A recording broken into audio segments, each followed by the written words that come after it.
Right, Isla, I'm going to tell you about a wee dog and the adventures of this wee dog.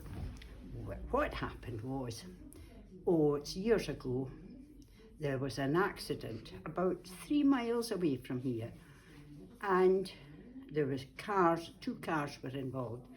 However, the people that were in the first car were taken to the hospital, and Freddie had the garage at the time. He had the breakdown lorry, so he went to collect the car and take it back to the garage, which he did, and that was fine, and the car was lying outside the garage door.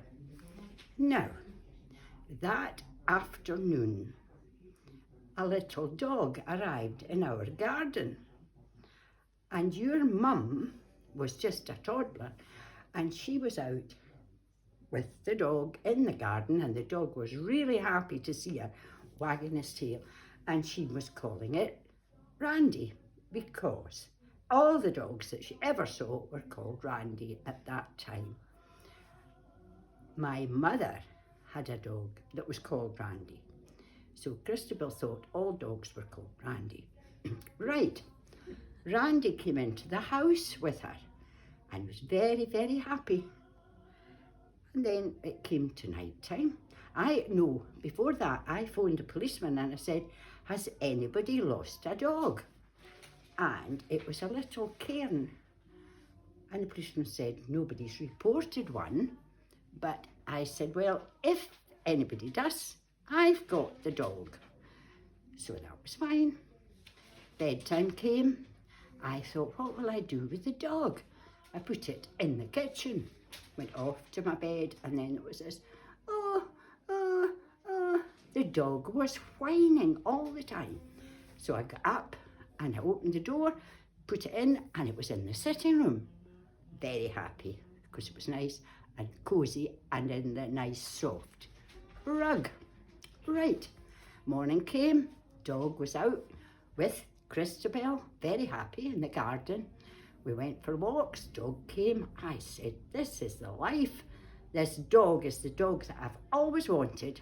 It was well behaved, you could get it to sit, it would give you its paw. It was so well trained. However, 3 days passed and we had the dog, and I was more than happy, as was your mum. However, the phone rang and a man said, I wonder, did you see any sight of the dog? Did your husband see any sight of the dog when he went to collect the car that was in the crash? Oh, I said, well, it's strange, but we have a wee dog that arrived here. And he said, I think that's the dog that came out of the car.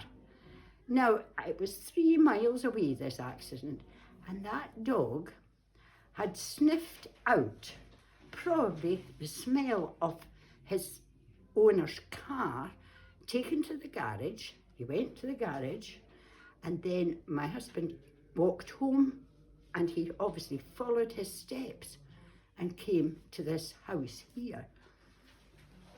I was so vexed because they said he's really, really being missed, and there's a little girl, and she's 3, and she's his best pal, and she misses him. We live in Glasgow. And he said, would it be all right if I came up on the train and got the dog and took it back? And I said, yes, certainly, it's your dog. So we did, but I was vexed to say bye-bye to Brandy. That was his name. It wasn't Randy, it was Brandy. But it was so close that obviously I thought, this is the house that I'll just stay in till my own family come and rescue me.